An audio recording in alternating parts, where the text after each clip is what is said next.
गुंजन एक public school में teacher है। स्कूल की बस निश्चित समय पर जाती है। एक बात जो मैं समझ नहीं पाया वो ये है कि इस आयु में तो यौवन ही यौवन का श्रृंगार होता है, फिर उसे इतना बन संवर कर निकलने की क्या आवश्यकता है। प्रत्येक दिन एक नया रंग जूते से बिंदिया तक उसे घेरे रहता है। प्रत्येक फूल को अपनी सुगंध तथा सुंदरता के प्रदर्शन का पूरा अधिकार है, इसलिए किसी को गुंजन के बन सेवर कर निकलने पर कोई आपत्ति नहीं हो सकती है। और यह बात भी है कि यदि अजीब सी भौंडी शक्लें, उल्टे सीधे चेहरे, नाना प्रकार की केश और वेशभूषा में दिन भर वातावरण को दूषित करते रहते हैं, तो गुंजन की अदाओं, उसकी इस चाल पर तो कोई आपत्ति होनी ही नहीं चाहिए, बल्कि प्रसन्नता होनी चाहिए। गुंजन से मेरा कोई निजी परिचय नहीं है। संभव है वह मुझे जानती हो, क्योंकि उसके पिता दीनानाथ जानते हैं कि मैं कोयला मंत्रालय में काम करता हूँ। दीनानाथ का ईंटों का व्यापार है। एक बार मेरी कोशिश से उन्हें कोयले की एक गाड़ी का परमिट उस समय मिला था जब उन्हें कोयले की बड़ी आवश्यकता थी। उनके भट्ठे लगे हुए थे, वर्षा आने वाली थी और कोयला न मिलता तो उनका व्यापार चौपट हो जाता। कुछ दिनों के पश्चात दीनानाथ और उनकी पत्नी शांता मेरा धन्यवाद करने के लिए हमारे घर आए थे। कुछ मिठाई और फल दे गए थे। उस दिन शांता मुझसे बहुत प्रभावित हुई थी। बेशक उसकी मेरी पत्नी से अच्छी जान पहचान थी, किंतु उस दिन वो मेरे पास भी कुछ देर बैठी रही। संयोग ऐसा हुआ कि उस समय मैं हस्तरेखा की एक किताब देख रहा था। शांता पुस्तक में बने हाथ के चित्रों को देखकर कहने लगी, भाई साहब, क्या आपको हस्तरेखाओं का भी ज्ञान है? यूं ही थोड़ी बहुत जानकारी किताबें देखते देखते हो गई है। आप किसी दिन इनका हाथ भी देखे। क्या कारण है कि लगातार 4 वर्ष से इन्हें व्यापार में घाटा पड़ रहा है। हम तो गुंजन के हाथ भी पीले नहीं कर पा रहे। मैंने पुस्तक रख दी और कहा, शांता जी, इन किताबों में क्या रखा है? मनुष्य का भाग्य उसकी मुट्ठी में होता है, लकीरों में नहीं। नहीं भाई साहब, मैं आपसे सहमत नहीं।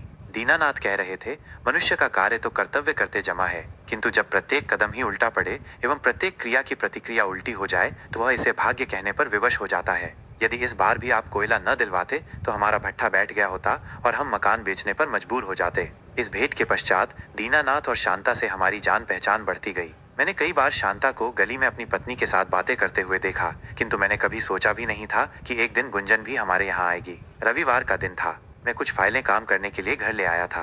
खिड़की खोले इन फाइलों पर काम कर रहा था कि मेरी पत्नी गुंजन को साथ लिए मेरे पास आई और कहने लगी, आप नित ऊटपटांग प्रकार के लोगों के हाथ देखते रहते हैं, आज गुंजन का हाथ भी देखिए।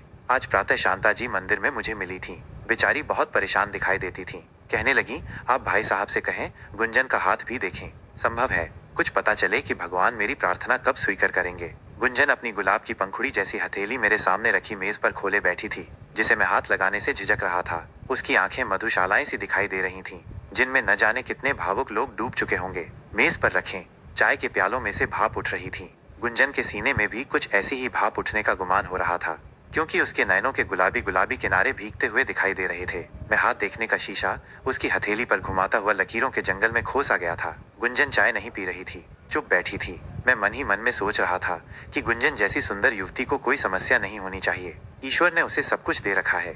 रही शादी की बात, सो ऐसी लड़की को ग्रहण करने के लिए तो लोग कतार बांधे खड़े होने चाहिए। वो खाते पीते घराने से संबंध रखती है।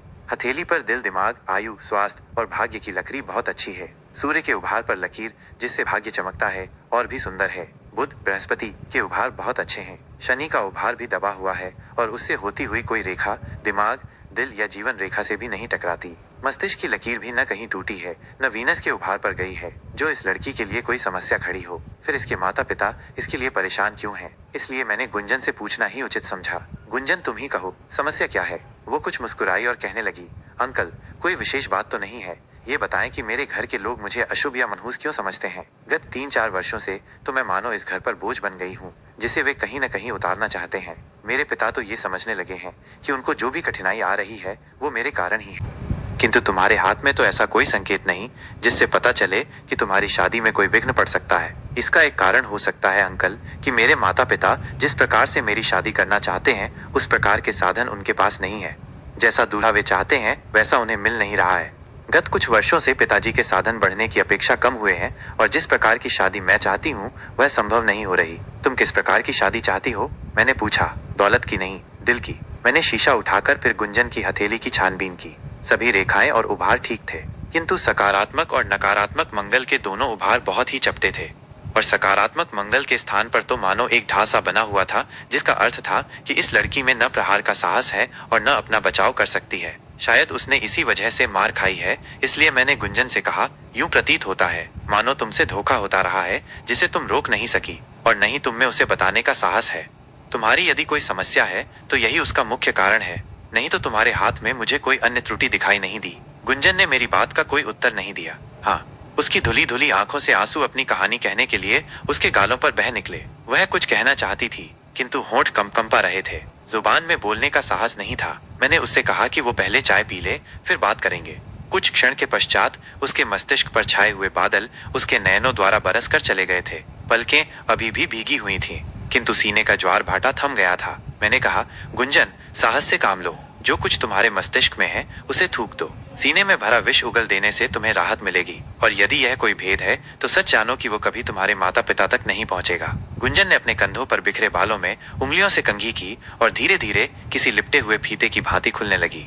कुमार अंकल, वैसे कोई समस्या तो नहीं है। मेरी एक आधा भूल से अड़चन अवश्य उत्पन्न हुई है। एक लड़का भूषण बीएड में मेरा सहपाठी था। वो मेरे बहुत निकट आ गया था। मुझे भी उसमें कोई कमी दिखाई नहीं दी थी, सिवाय इसके कि वो किसी धनी बाप का बेटा नहीं था। मैंने सोचा था कि यदि मेरे माता पिता ने कभी मेरी पसंद पूछी तो मैं भूषण का नाम ही लूंगी। परीक्षा के दिनों में उसकी माँ बीमार हो गई, जिसके ऑपरेशन के लिए उन लोगों के पास पैसा नहीं था। उसने मुझसे सहायता मांगी और मैंने भूषण से अपनी निष्ठा प्रकट करने के लिए उसे 2 बार 15-15 हजार रुपए दे दिए। ये राशि वह थी जो मैंने जमा कर रखी थी, किंतु न भूषण को माता बच सकी और न उसने मुझे वह राशि लौटाई। यहाँ तक कि वह कॉलेज छोड़कर ही चला गया। मेरे माता पिता को पता था कि मेरे पास कितना पैसा है, किंतु मैं उन्हें कुछ बता नहीं सकती थी। इस कमी को पूरा करने के लिए मैंने परीक्षा के पश्चात नौकरी कर ली, ताकि अपने खाते में कुछ जमा करके अपने भेद को छिपाए रख सकूं।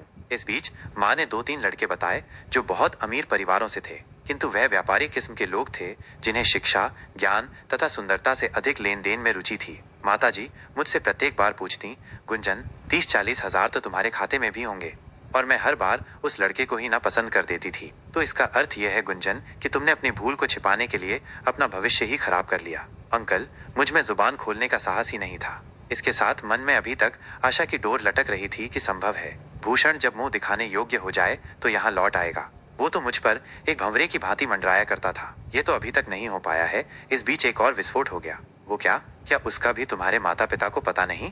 थोड़ा बहुत पता है। मेरे स्कूल की प्रिंसिपल श्रीमती नैयर का भाई रंजन मध्य प्रदेश में फॉरेस्ट ऑफिसर है। एक दिन वो स्कूल आया, मेरी ओर देखता रहा, फिर वो रोज ही स्कूल आने लगा। मुझे उसकी नजरों में वासना के तीर से तैरते दिखाई देते थे। मुझे उसके सामने खड़े होने में बहुत संकोच होता था, किंतु वह तो अपनी बहन से मिलने आता था और किसी न किसी बहाने बाहर या बहन के कार्यालय में मुझसे बातें करने का प्रयत्न करता था। एक दिन श्रीमती नैयर के बेटे का जन्मदिन था। उन्होंने मुझे भी बुलाया था। रंजन भी वहीं आया हुआ था और पार्टी का प्रबंध कर रहा था। वह फिर मेरी ओर ही देखे चला जा रहा था। अन्य अतिथियों के सामने मुझे बहुत बुरा लग रहा था, किंतु वो मेरी ओर ही देखता चला जा रहा था। मैं ऊब कर मुंह हाथ धोने के बहाने दूसरे कमरे में चली गई। कुछ देर के पश्चात वो वहां भी आ गया और कहने लगा, गुंजन, तुम गुंजन हो और मैं तुम्हारा भंवरा हूँ। गुंजन को कोई भंवरे से जुदा नहीं कर सकता। मैंने केवल तुम्हें पाने के लिए 1 मास की और छुट्टी ले ली है। मैं तुम्हारे माता पिता से मिलना चाहता हूँ, किंतु मेरा शादी का कोई विचार नहीं है। परंतु मेरा तो है, उसने द्वार बंद करते हुए कहा। फिर मेरे दोनों हाथ पकड़कर चूम लिए। मैंने हाथ छुड़ाए तो उसने मेरी बाहें मरोड़ दी। मैंने भागना चाहा तो उसने मेरी साड़ी खींच ली। मेरा ब्लाउज फट गया। इसी संघर्ष में एक ड्रेसिंग टेबल उलट गई। खिड़की का शीशा टूट गया। श्रीमती नैयर भागी भागी आई और बोली, रंजन, ये क्या हो रहा है? कुछ नहीं, गुंजन से कुछ प्यार हो रहा। मैं कुछ नहीं कह सकी और साड़ी उठाकर बांधने लगी। श्रीमती नैयर बोली, प्यार बाद में होता रहेगा, पहले मेहमानों का स्वागत तो कर लो। मैं कुछ नहीं कह सकी। इसी परेशानी की अवस्था में बाहर निकलकर टैक्सी पकड़ी और घर चली आई। 1 सप्ताह के पश्चात श्रीमती नैयर अपने भाई को साथ लेकर मेरे माता पिता से मिली। उन्होंने कहा, आपकी गुंजन और मेरा भाई रंजन एक दूसरे से प्यार करते हैं। मेरा भाई फॉरेस्ट ऑफिसर है, गुंजन को अपने बागों की रानी बना देगा। हमारे पास किसी प्रकार की कमी नहीं है और न हमें लड़की के अतिरिक्त कुछ और चाहिए। हम केवल गुंजन चाहते हैं। मेरे माता पिता ने इस प्रस्ताव के विषय में मुझसे पूछा तो मैंने स्पष्ट कह दिया, मैं इसके साथ शादी करना नहीं चाहती और न ही मुझे उससे कोई लगाव है। वो कुछ दिनों से स्कूल में अवश्य आ रहा है, किंतु इसका मतलब ये तो नहीं कि वो मुझ पर प्यार का आरोप लगा दे। मैं वहाँ पढ़ाने जाती हूँ, प्यार करने नहीं। मेरे माता पिता ने मुझ पर बहुत बल दिया कि लड़का जवान है, सुंदर है, अमीर है, इतना बड़ा अधिकारी है, माननीय परिवार का सदस्य है, घर की जमीन जायदाद है, इससे अच्छा लड़का हमें और कहाँ मिलेगा। और सबसे बढ़कर ये कि लड़के वाले रिश्ता मांग रहे हैं, अधिक लेना देना भी नहीं होगा। परंतु मैंने ये प्रस्ताव अस्वीकार कर दिया। मुझे तो उन लोगों से घृणा सी हो गई थी। 1 सप्ताह के पश्चात मुझे एक और पब्लिक स्कूल में नौकरी मिल गई और मैंने वह स्कूल ही छोड़ दिया। क्या तुमने दीनानाथ को उस घटना के बारे में नहीं बताया? नहीं, मुझ में इतनी हिम्मत ही नहीं है। न जाने पिताजी मेरी बात पर विश्वास करें या न करें। इसका कुछ और ही निष्कर्ष निकाल लें। वे मुझे ही अपराधी कहने लगे और मैं उनकी नजरों में गिर जाऊं। परंतु तुम्हारे माता पिता को भी तो अपनी समस्या का समाधान करना है। जब तक ये नहीं होगा वो तो तुम्हें अशुभ ही कहेंगे। मैंने कहा, इसीलिए तो आपके सामने हाथ फैलाकर बैठी हूँ। आजकल रंजन फिर छुट्टी पर आया हुआ है। मेरे माता पिता पर फिर दबाव डाला जा रहा है। हमारे किसी भी रिश्तेदार को इस संबंध में कोई आपत्ति नहीं दिखाई देती। सभी को लड़का और घर बार पसंद है। सब मेरी ओर ही देख रहे हैं, मानो मैं कोई अशुभ छाया हूँ जिससे वो जितना जल्दी संभव हो छुटकारा पाना चाहते हैं। आप मुझे ये बताएं कि क्या मेरे भाग्य में कोई भला मनुष्य है या मुझे अपनी गर्दन इस कुत्ते के सामने ही रखनी पड़ेगी। गुंजन चली गई है। मेरी पत्नी खाली प्याले उठाकर ले गई है और मैं फाइलों पर नजरें घुमाता हुआ सोच रहा हूँ कि क्या सब कुछ रेखाओं पर ही छोड़ दिया जाए। रेखाएं रास्ते हैं, मंजिल तो नहीं।